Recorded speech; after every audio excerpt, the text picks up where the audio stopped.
Good morning and welcome again to Summit. It's our midweek edition of the program. My name is Jumoke Michaels. You're welcome. Banji, you're welcome to the program. Yeah, it's good to be back at our duty post. My name is Banji Busari, just as Jumoke said. We are here 48 hours later, midweek edition of Summit, and it promises to be very exciting. Of course, you know why I said that.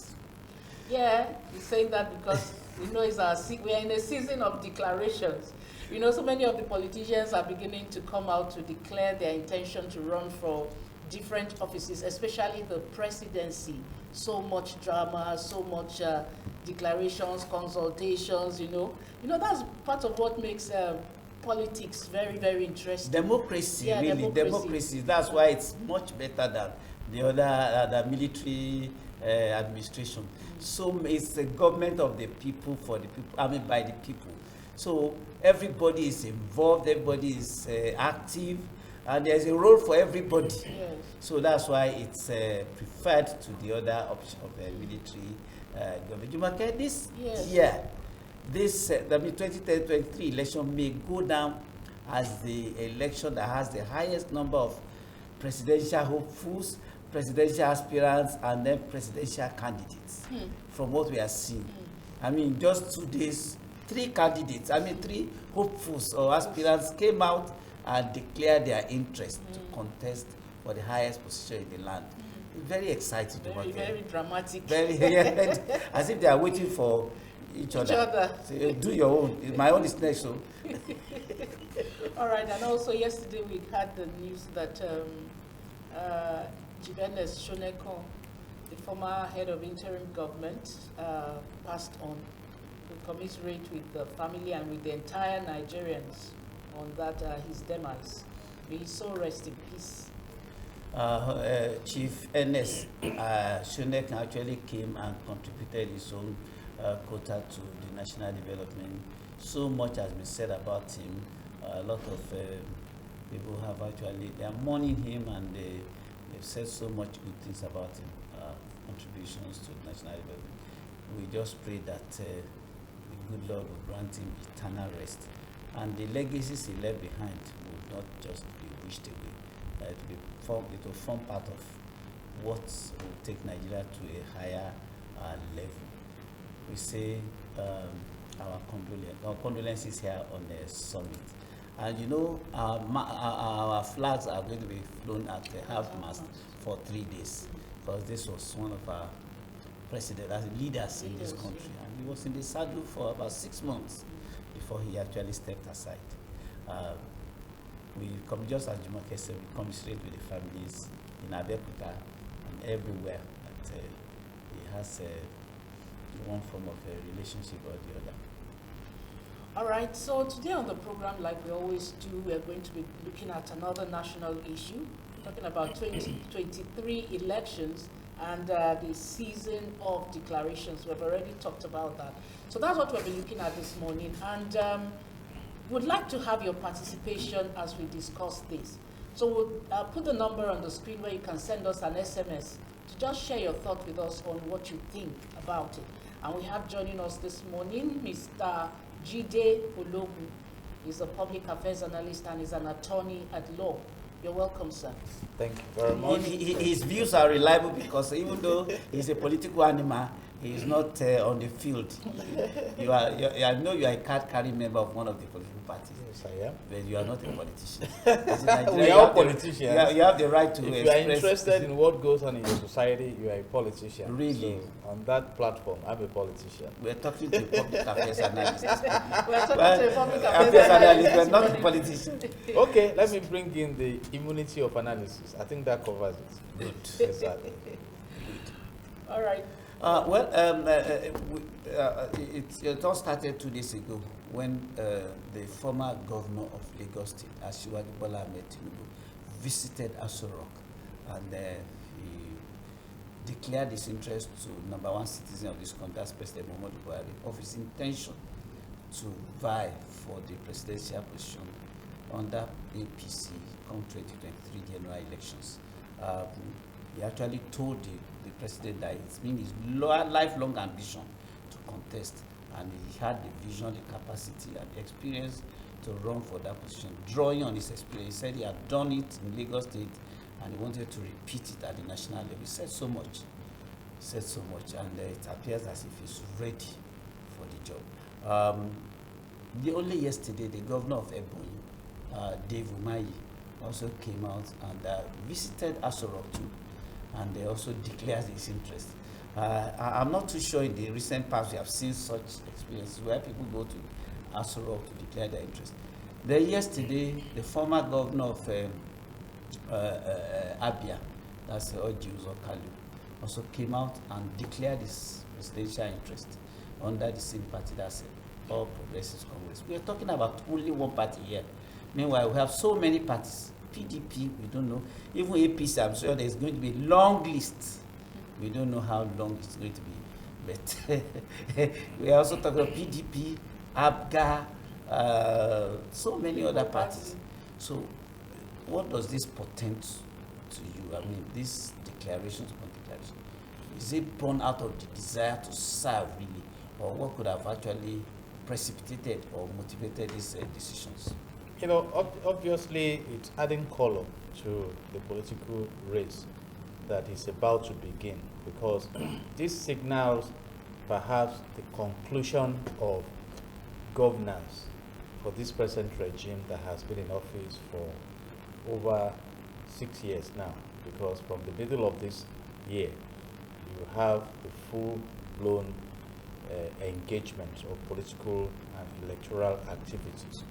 So, and the first lesson here is that the moment you enter office, you should know that someday you step out of office. And I believe that is a tough thing for the present president to cope with right now. You know, that so someone is coming into Aso Villa, you know, and that takes us to the declarations of intention.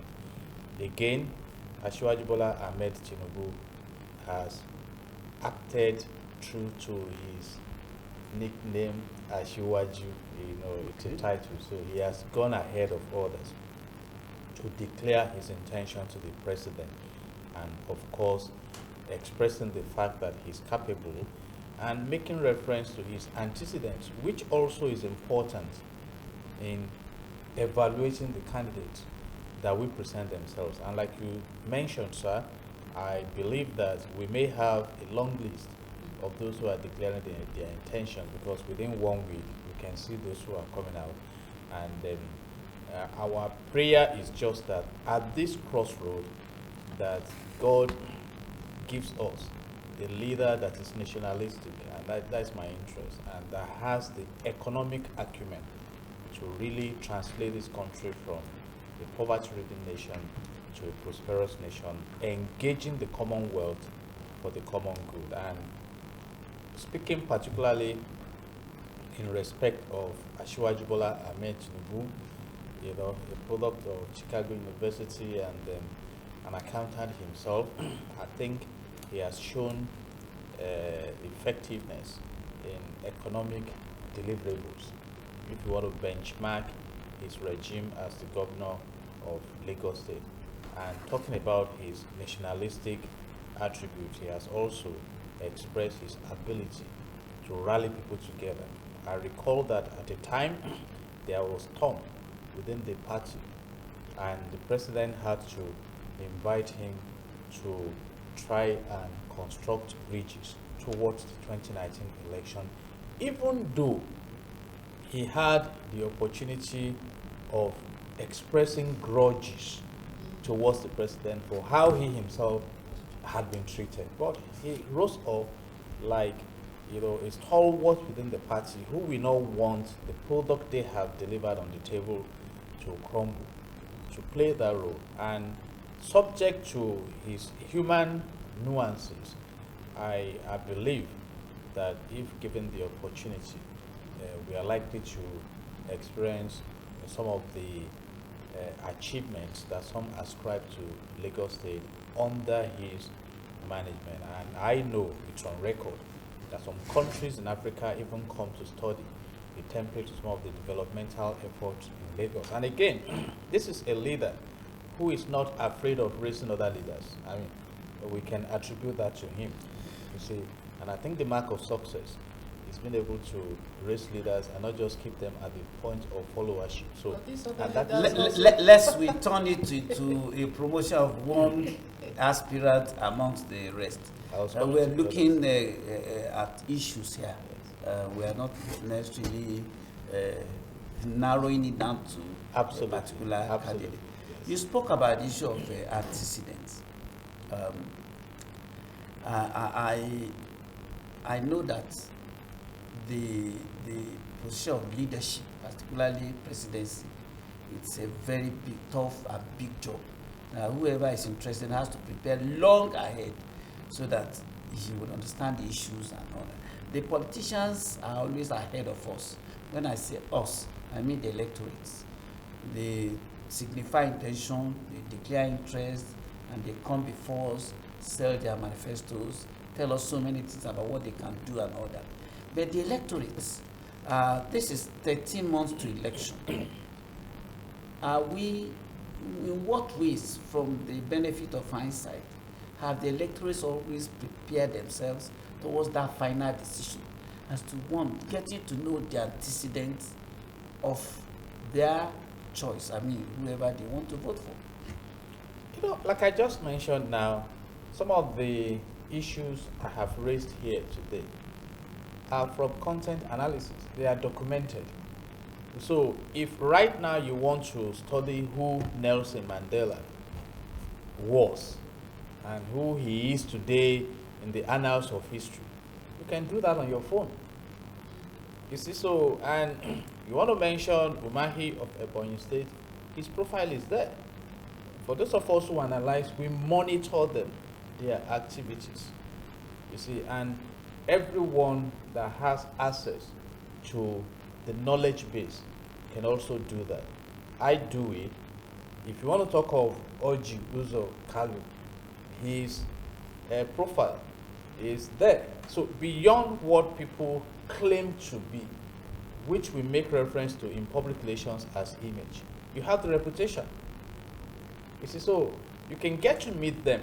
But having said that, the electorate also should come to the point of deciding going forward that do you want a secured future or a mortgaged future? For example, I don't know what you will offer me to vote against my conviction of a candidate. I've mentioned it here. My intention is that we have a nationalistic candidate. Rather than engaging ethnicity, diversity, religion, and cultural beliefs to harmonize Nigerians and develop the country. By the way, crude oil does not belong to any religion. Gold does not belong to any ethnicity. By virtue of a recent doctrine prompted by Chief Olusegun Obasanjo telling Chief Edwin Clark that crude oil does not belong to South-South, it belongs to Nigeria as provided for in the Constitution. So if we have these resources, why do we allow religion, ethnicity, cultural beliefs to keep us in poverty? And that's why I am saying we need a leader with experience and whose part of profiling reveals the fact that he wants development for others. Is critical. It's critical because many leaders feel threatened in life that if I raise this person, where do I stand? But I started this program by saying the moment you go into an office as a wise person, you must be in touch with when you exit that office. So right now in Nigeria, you can profile them, but at the political level, you raised a germane point. How do we now deal with celebrating the fact that a politician is giving the rika of rice? In few minutes, you've eaten the rika of rice. So where is the place of education? Where's the place of health sector development? Where's the place of bringing down the inflation? Where's the place of giving us electricity, creating jobs?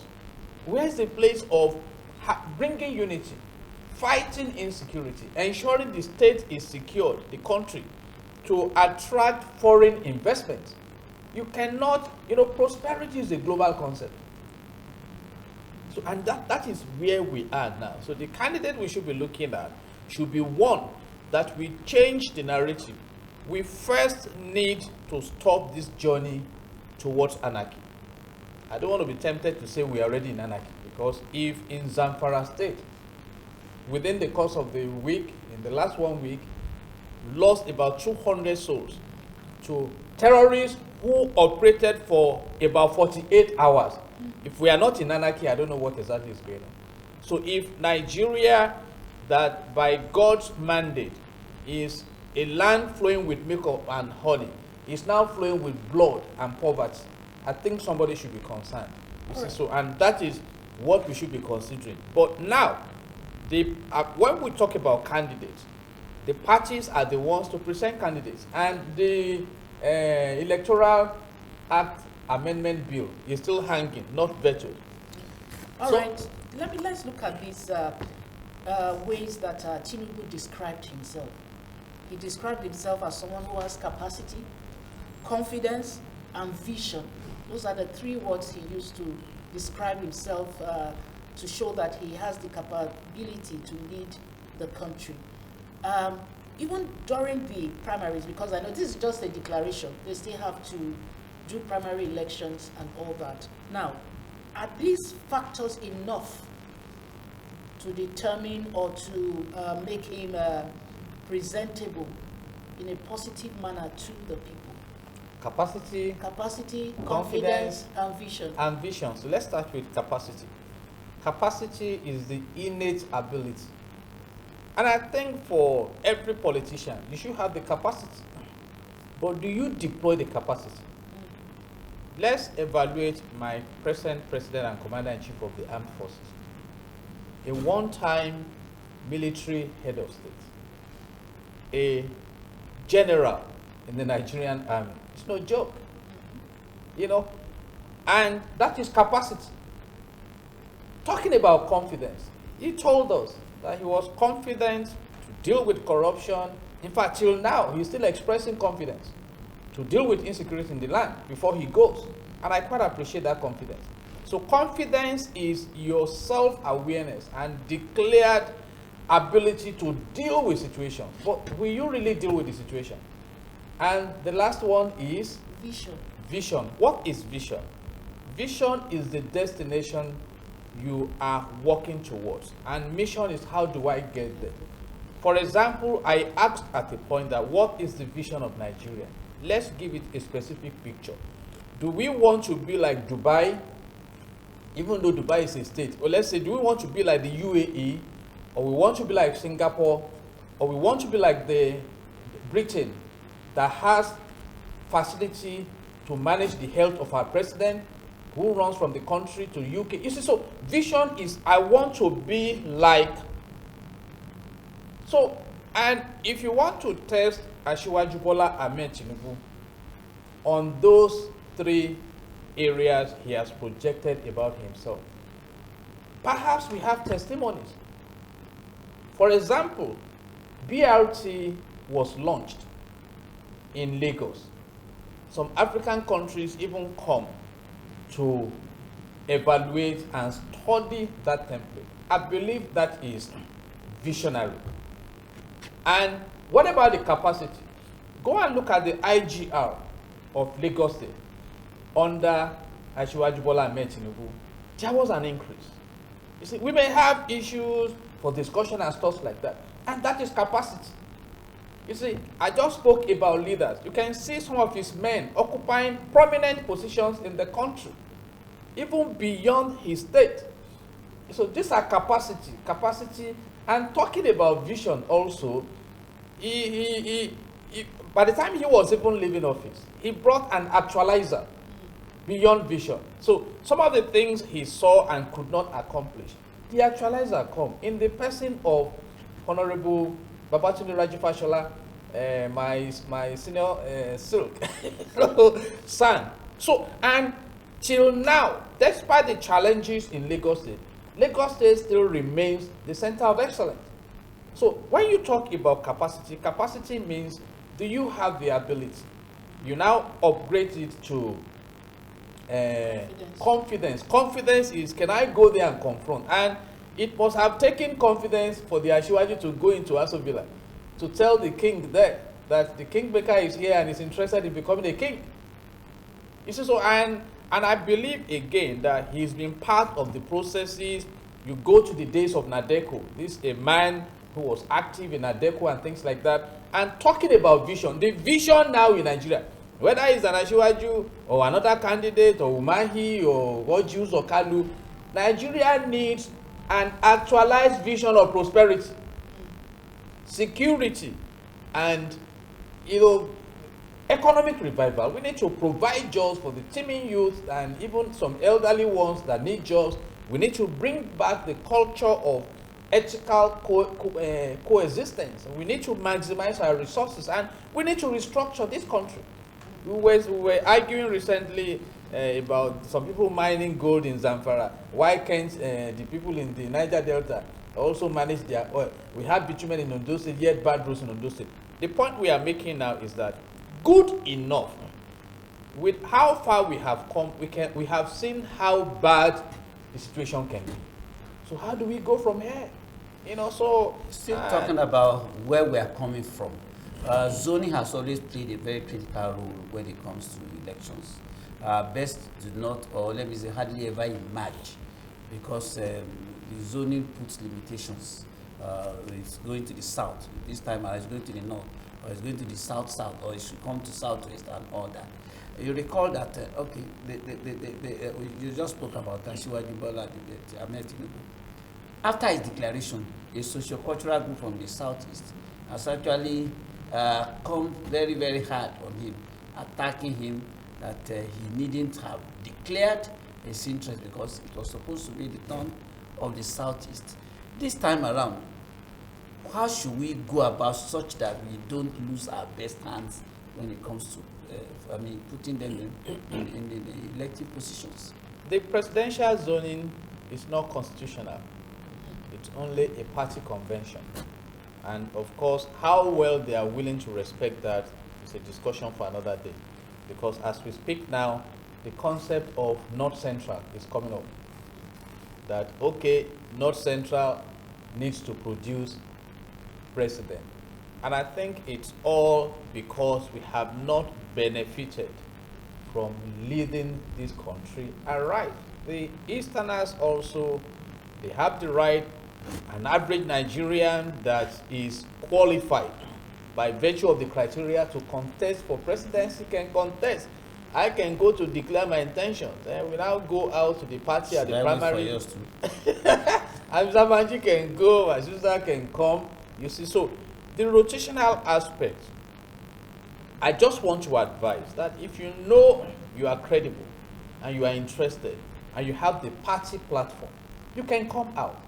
We just discussed, there are few very fortunate Nigerians like Chief Ernest Shonekan of blessed memory. Papa just died at 85, who became an interim president. He did not officially belong to any party. He did not contest for the office.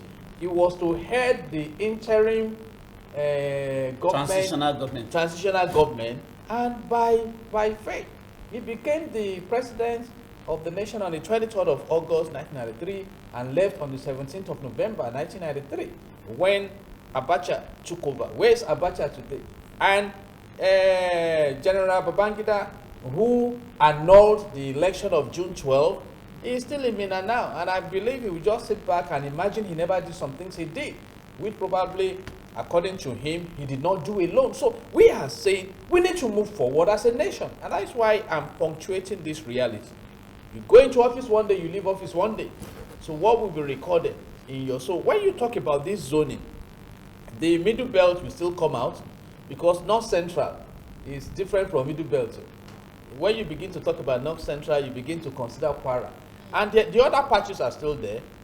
We have the other part, the PDP is there, the ABGAD, other parties will still present candidates. But right now we are talking about APC. And we have not even started receiving candidates from South.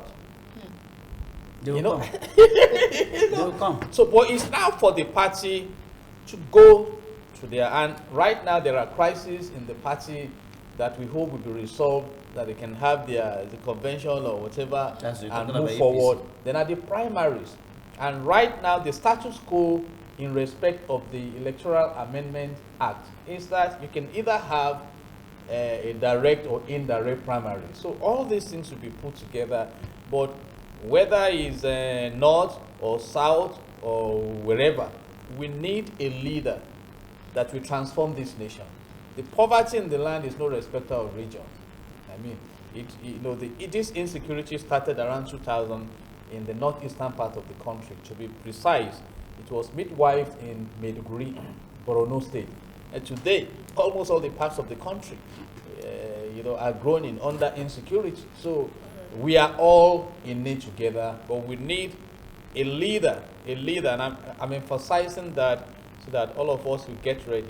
A leader that is nationalistic, a leader that loves the good things that are happening around the world and is not afraid to replicate them in Nigeria, a leader that is willing to develop our local capacity. I am in the school of thought that the resources God has deposited in Nigeria can manage the whole of Africa effectively. So we need resourceful leaders. All right, so you can be part of this discussion by sending an SMS to the number displayed on the screen. I know that you would like to participate because this is a very, very this is a topic that is dear to our hearts because it affects every one of us as Nigerians. Still on the issue of zoning, I would like to ask, do you think that this is one of the reasons why the embers of ethnicity and religion continues to divide us, continues to make us not to see things in the same perspective? This issue of zoning, even though you have said it's not constitutional. Zoning is not the issue. Leadership is the issue. We have transformational leaders, we have transactional leaders, we have different kinds of leaders. And I will make references. You see, the leader runs with these elements of religion, tribe, and ethnicity, whatever. The UAE is managed by Muslims. America is managed by Christians. I mean, let me use those examples. And they are having a headway. And I recall in this country, by virtue of hind memory, that when the vice president of this country, Professor Yemi Osinbajo, had the opportunity of managing the country, we didn't have killings. He was consulting. He was in the South region to talk to them, listen to them. We have relative peace. There will always be ethnicity in Nigeria. There is nothing we can do about that. We have tribes. In my hometown, Okakoko, we have Ikeze, we have Ibaka, we have Ikomu, we have Agba, we have Ishimeri. Exactly.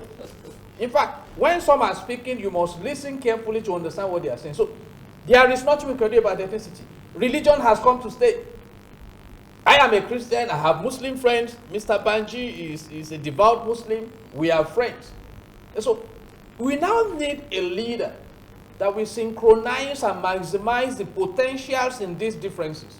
For example, Rwanda went into the pit of hell on this sentiment of ethnicity. And fortunately, Paul Kagame emerged as the leader. And one of the first things he did, commendably, was to abolish the mindset of ethnicity. That's a crime for you to claim you belong to any ethnic group in Rwanda. And today, that's one of the fastest growing economies. So it's not about those parameters. We call them diversity. My religious choice is my choice. And under the Constitution, I have the right to associate. You see, so it's leadership. Well, how do we manage this in the face of an election? Choosing our leaders. How did we manage June 12th election? Chief MKO Abiola was a Muslim now. His running mate. Muslim. Exactly. And Nigerians went out to vote for Chief MKO Abiola. The most, on record, the most free, credible election we ever had. Until a group of Nigerians, by virtue of their I guess what Jumoke was trying to say is that this country has never been as divided as we are today. It's leadership. Now, Asiwaju in his presentation to the president did tell President Muhammadu Buhari that he was going to consult, but he doesn't really know the parameters or the levels of consultations and all that.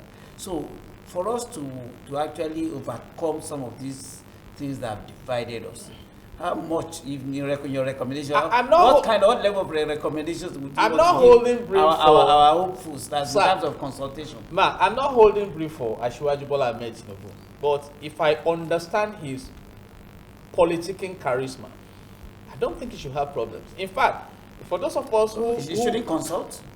No, he has started consulting. When he was in the UK for medical attention, Northerners were there, Easterners were there, Southerners. You see, at a point, one of them even addressed him as Your Excellency. You know what I mean? So when you talk about consultation, he's a veteran in consultation. You know, these things, they are documented. We profile all of them. And that's why, as a politician also, if you know where you are going, know how to play your game, it's not an easy environment. So what we are saying now, let us come to the point where you realize that it is not evil to be educated irrespective of any part of the country you are from. That the resources in this nation have been put there by God for us to generate wealth, and that a wealthy society is a healthy society, and a healthy society is a wealthy society, and wealth brings peace naturally, you know, all things being equal. And that's what we are saying. And all the, because I have said this about 7 times, it's quite incidental that some of our leaders don't even know the trouble they have put themselves. Because both the rich and the poor are under pressure in Nigeria. It should not be so. Some rich people elsewhere are not under pressure. I mean, I was in Texas, and after monitoring a particular project, Katsi, who was a congressman, said, Chile, let's go and see the governor.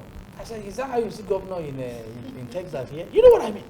For them, being a governor is no big deal. Hey, Bill, how you doing? But, you know, you read about the president of America riding bicycle on his birthday with his wife. That is what we are. You know, not unlike where you now create walls and you have this high level of poverty, you have create desperation. What is going on in Nigeria? The recent killings in Zamfara has been described as a massacre. Why should we have such? In fact, it's so disturbing that the height of insecurity in Nigeria is being experienced from the north that has produced the president in the last how many years now? So when you talk about zoning, the solution will not come through zoning. But the mindset, the personality, the vision of the person occupying that office. Presidency is an office now. President is an office. All right. It's an office. You are aware as much as I do that none of the political parties that are in the forefront in the country today can be said to be above a crisis. In other words, all of them are riddled with crisis as we speak. APC, PDP, ABGA, COW, what have you. Now, the crisis within the party as we speak, do you not see it as a cog in the wheel of maybe letting us have an emergence of somebody who can actually lead us into prosperity, as you have said? I mean, there are so many turns on the way of whoever wants to emerge at the party level. Now, do you look beyond the current set of political parties here to get us somebody that can actually lead us to prosperity? Interestingly, the party structure plays a major role. We have not adopted independent candidates that you just come, you don't have a party and you want to be president, and people will vote for you. So that is an issue. But having said that, we expect that more will come out. There are brilliant leaders in Nigeria. You know, some have had the opportunity of expressing their capacity in political offices. Some are yet to have that opportunity, and they can join parties, you know, right from the ward level to the presidency level. But what I am saying is that everything we need to prosper as a nation, they are in this country. And when you mobilize and activate that wealth resources, then you find other nations plugging in. to support you. And under the Sustainable Development Goals of the United Nations, there's room for partnership. So we need that leader that can galvanize our local resources, create local environment that will attract the foreign wealth, that will make us great. I mean, for example, Switzerland is so wealthy because some greedy leaders steal money from their countries and take to the bank there. You know, Dubai is a state. Dubai is wealthy because big people, some steal money from their countries, go and buy hotels, and they pay tax on those hotels. I mean, you know, so these are issues. So I'm concerned about Nigeria. Nigeria is a great nation. So and the party crisis, you recall what the president said recently. For instance, he was talking, of course, with particular reference to his party, that's APC. That if they don't resolve their if crisis, they don't resolve PDP their crisis, can take over. the opposition will take over. Well, Nigerians will say, oh, of course, if PDP will offer us what is best, let PDP take over. You know, I will not flow in that direction, but to say that the president is just being himself. He said, I'm for nobody, I'm for everybody. And I have argued that APC came up as a party of necessity in 2013 with the splinter of CPC, ACN, ABGA, New PDP coming together. Until now, that party has not really succeeded in synchronizing the vision of the party. So it may be that a section, a fragment of the party has been managing the party, using the identity of the party in the last few years to carry out an agenda core to that fragment of the party. So the party is also still struggling for identity, you know. So, and that is a critical issue. And that is why the president may say, do you know, even at the time when the president was interviewed on the promise to feed school students, I think he replied that is their plan. You know, so, and that is why the political stalwarts should come down now and ask a simple question. How can we develop an efficient structure? You recall that when it was time for Donald Trump to step out of the White House, even some members of the Republicans, they supported the move. Now let's have a fresh air in this party. So we need to build strong parties. And for PDP, I hope PDP has learned from their failure in code, so to say. But in PDP, are you also used to the word failure? It's not my word. Somebody used it. Somebody so I'm just used taking it. reference So you are to repeating it, that word. that APC should learn from her success, which they are likely not to have learned from. And PDP should learn from their failure. And in PDP also, there are some, you know, brilliant moves going on, particularly when you look at the South-South performance and stuff like that. By and large, whether it's PDP, whether it's AAA, whatever it is, we need leadership that will reposition this country to where we belong, and that is the platform of prosperity. Do you envisage things like party affiliations again in 2023? We cannot overrule that. In fact, it must be going on the ground, not officially. I think more parties are being registered. Why are they being registered? Some do not want to print any manifesto. They are not interested in political activities, just to collapse their structure into the highest bidder, in quotes. So that is part of politics. But the lesson to learn here is that you may win elections, but will you win in leadership? It's critical. Now, when you mention Nelson Mandela now, you are not so bothered about his political activities.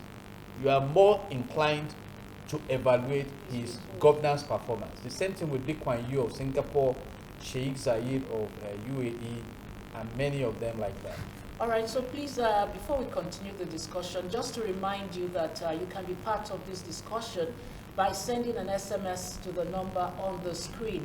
Please, the phone has been ringing, but what we want is just send us an SMS with your name, your location, and just state in a few words what you want to say, and then we'll read it out, and our guests will also react to it if it's necessary. Now, thank you. Very soon, beyond primaries, I mean convention and primaries, what to be next is the era of talking to us, that's engaging, as campaigning, campaigning to the electorates now. Now, when President Muhammadu Buhari was coming into 2015, of course, we all knew the agenda. It was a 3-point tackling insecurity, reviving the economy, and then corruption. Now, it looked so celibate. Those ideas were so appealing to Nigerians. Many Nigerians fell for it, that those were really our issues. Now, in 2023, what do you think will be the top issues that would actually make Nigerians, oh, this guy really understands us? You know, the top issues are still within the current issues, because with a sincere evaluation, insecurity has gone worse. The economy has suffered 2 recessions. I don't know how to describe the current state now, but it's likely to be beyond recession. And the insecurity, the corruption is something else. When you read about spending enough money to build 3 refineries, to turn around moribund refineries, oil theft, different kinds of corruption. So these issues are still with us. And the third issue may be connecting with the future governance structure, which is artificial intelligence driven. Right now, the UAE has Ministry of Artificial Intelligence. Right now, Singapore is already engaging in the area of the workplace that is IT driven, preparing people for it. Then you need to develop your people. Then you need to reinstate the culture of education. Any country that fights education is heading for extinction. You need to revive our health sector. I look forward to a situation where my president will be, and all the top notch will be treated in Nigeria, and also the citizens of Nigeria. That's why I'm happy, you know, for our elder that just went home. Chief Shoneko was attended to in Nigeria. He didn't die in London. He didn't die in Germany. You see, so these things are obvious. How do we provide electricity? Recently, we read a report that Benin Republic and some Niger and Togo, they enjoy electricity, they are not paying us. But some people are collecting that money. Recently, I read a report that NNPC is planning to start floating filling stations in Niger Republic. So, you know, focus on home. At a point in time, China embarked on isolationism, developed local capacity. So we need a regime where policies are thought through and democracy is really allowed, which is the government of the people, by the people, and for the people. A leadership that listens to the people and responds to the people. You see, and when all these are given room to, and it's not rocket science. The president is not the commander-in-chief of armed forces. You have ministry departments and agencies. You have the private sector that are willing to support you to succeed. But you yourself must first be interested in succeeding. So the agenda for any new administration should be like 10 points. It may not be 10 not points, 3 man. points. You know, we have mentioned some of the things plaguing us. If, for instance, the leader comes and let everybody realize by word and action that it's not about your ethnicity, it's about, do you have an opportunity to work, provide food for your family, plan your future. It's not about where the resources is found. Even if that is the case, can we begin to implement it in a way that, okay, Niger Delta region, instead of giving some of you money and you go and embezzle it, let's put state-of-the-art infrastructure there. Let's bring in, you know, those who can build capacity. Then Zamfara, let's be the next gold empire in Africa. You know, I asked the question, if you go to Dubai, there is a gold suit in Dubai, a region where all they do is sell gold openly. Can we have that in Nigeria with the kind of insecurity we have? So when you pinpoint those basic areas, and like I said, where the president can go to the public hospital and get treated, and we all read about it, see it on TV, and if Jide Ologun needs medical care, he does not need a super connection to have access to affordable medical care. And if you are looking at all these elements, they are in section 15. You know, between section 15 and section 16, of the Nigerian Constitution as amended. The Constitution even says that the government should provide me maximum happiness. Now, what's going to be the role of the youth? You said so much about what the issues should be in the electioneering and campaigning towards 2023 elections. What should be the role of the? Don't forget that the NSAS experience was more or less a turning point in terms of our thinking concerning governance. Now, what if any of the political parties throws up a candidate who is actually focusing on the youth agenda? Do you think that will sway the elections? Why not? But the youth also will need to shine their eyes. There are several categories of the youth. Are you talking of the elite youth that can differentiate profile candidates and are planning a future?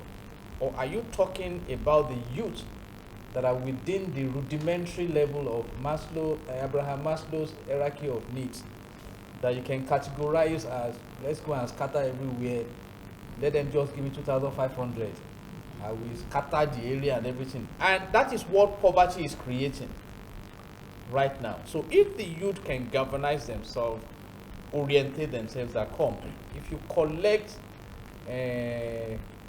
food from a politician that you will eat in 3 days, and he goes there for 4 years, denies you education, denies you a future, which will you rather choose? Will you rather be an Esau that negotiated his birthright for a plate of food? So if we come to that level, the youth is a very powerful class. If the youth decide not to be part of the election, the elders, they will fret. Because go and do your profiling. In the days when ballot snatching was rampant, who are it's not the elders that will go and snatch ballot boxes.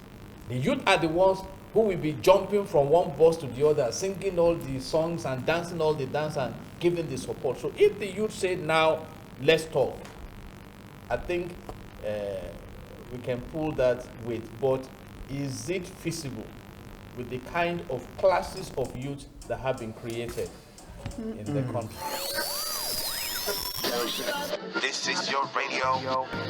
This is your radio. Star FM 101.5 gives you the best of music, news, talk, entertainment, and sports like never before. We give you incisive news every hour, quality music, and sports all day round. Listen to the most entertaining, creative morning show on radio as Star FM gives you top newspaper review, headlines about politics, business, crime, events, and entertainment stories between 7 a.m. to 10 a.m. daily. Our midday show gives you classic, up-tempo, and contemporary urban music to start your day and get you energized. Between 10 to 12 noon daily, we serve it fresh. Now, take your lunch with us on Lunch Hour Show between 12 noon and 2 p.m. as we pack you with good mix of music loaded with interactive live chart, comedy, game shows, and current events. Our word of sport on Star FM comes on daily at the 5 o'clock hour, 6 o'clock hour, and 10 o'clock hour. Daily on Star. Our evening belt showcase a mix of urban music, oldies laced with big jokes, talent hunt shows, and relationships. You don't want to miss is the PM Crew. And round up your day with us on Body and Soul, 11 p.m. to 1 a.m. daily with the very best of rhythm and blues, cool music to take you to Wonderland. Join us daily as we give you the very best of music, news, sports, talk, and all-round entertainment. Star FM 101.5, entertaining you all the time. Star FM, your favorite radio station. Star FM on DSTV 869.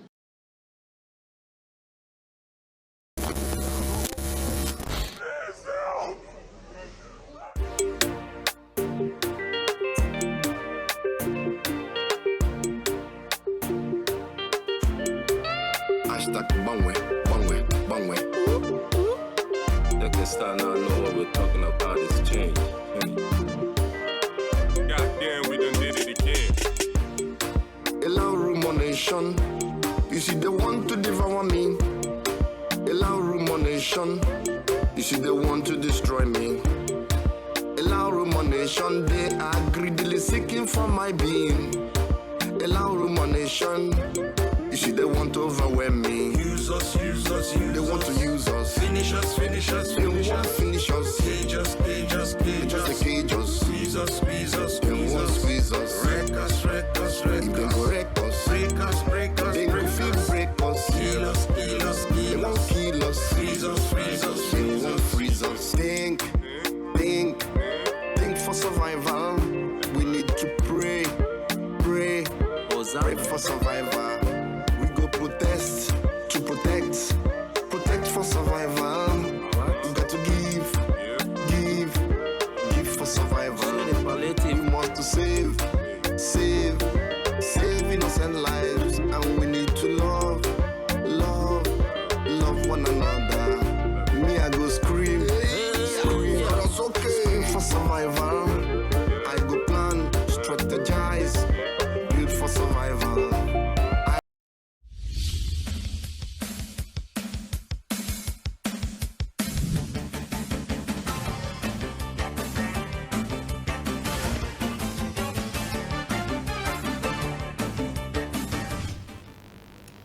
Thank you for still being there. We apologize for the breaking transmission. But as we return, we have a breaking news. So, Banji. Sadly, we just got the news that the former governor of Oyo State, that's Alao Akala, just joined his fathers. That's he died yesterday. A few hours. I mean, the early hours of today. Our hearts go out to the family of the former governor, that's Alao Akala, on his demise, and we pray Almighty God to grant him eternal rest. Well, we just spoke about that of the former interim head of interim government, that's Chief Shoneko, now being joined by the former governor of Oyo State. Well, we just pray that Almighty God should have His mercy on us, and then whoever is going to die should reach the age of Mandela. That's a 95. Yes, Jumoke, we need to close home. Yes, but before we close, let me just read a few of the messages we have. I have Ade Goke Edna from Mafoluku in Lagos. She said, Nigeria is big, but it can't be governed. All we need are God-fearing leaders and leadership. Individuals, people who have capacity for position. Presidency requires certain skills. Otherwise, it will be hijacked. Another one from Stanley from Ogun State says, PDP failed in every aspect due to their personal greed and selfishness, which is still deep in them, and they have no plans to develop the country, but they are personal families and women friends. Thank you. That's Stanley's opinion about PDP coming back to power. The messages are just dashing in. Take one or two more. Let me take this one from Funsho Adeyelu. He didn't say where he sent your message from. He said all the two former and one serving governors who have signified their intention to run for president are all members of APC, yes. They claim to have magic wand to turn around the country for good, but they refuse to offer such magic to the president to boost the performance of their political parties. This is hypocritical and self-serving. Let me take this last one from Folorunsho Patrick. We didn't mention where they are sending the message from. He said, Asiwaju Bola Tinubu is the right candidate Nigeria needs now. His human and capital development antecedents put him ahead of others.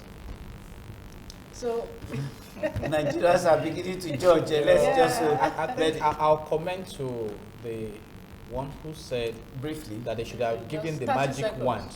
Yeah. It's one thing to make recommendations to a leader. It's another thing for the leader to embrace and implement the recommendations. But it's all about leadership. all right, so that's our program. That's where we hang it today So we on have to hang it this today. this edition of Yeah, it's been very, very informative. Thank you for being a part of the program. Thank you so much, sir, for joining us. God bless And for those who Nigeria. are sent, even those who I could not read their messages, thank you for sending in your message. My name is Jumoke Michael. See you again. Bye-bye. And my name is Banji Busari. Bye-bye.